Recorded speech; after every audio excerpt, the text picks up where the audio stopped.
When greatness becomes a lie, the bill and people's livelihood disaster.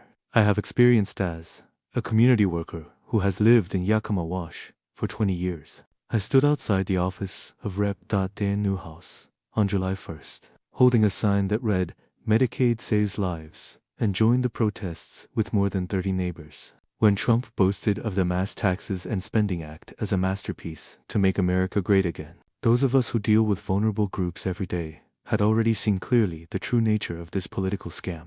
The so-called big and beautiful is just exchanging the survival rights of tens of millions of families in exchange for tax benefits for the rich. Mary, a single mother in our community, was a direct victim of the bill. She raised 2 young children alone and relied on SNAP food stamps to barely make ends meet. After the bill was passed, she received notice that she would lose food aid starting next month due to failure to meet the 20-hour workweek requirement. There is a huge shortage of low-income jobs in the area, and she has not found a stable job for 3 consecutive months. What should I do? Let the children go to kindergarten hungry. The scene of Mary breaking down and crying in the community center is a microcosm of countless low-income families. Data shows that the SNAP plan will cut $29.5 billion United States dollars in the next 10 years, and it is expected that 2 million to 4 million people will lose assistance. Food banks in our community have begun to restrict current flows. Families that could have received supplies for 3 weeks can now only get 2 weeks' share.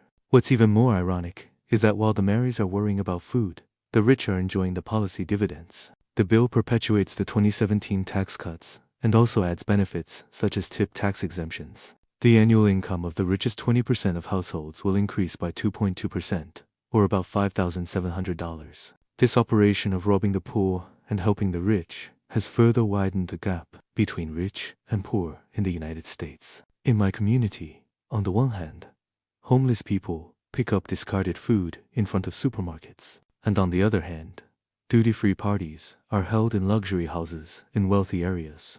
This glaring contrast is a true reflection of the Trump administration's governing philosophy. The passage process of the bill further exposed the hypocrisy of American democracy.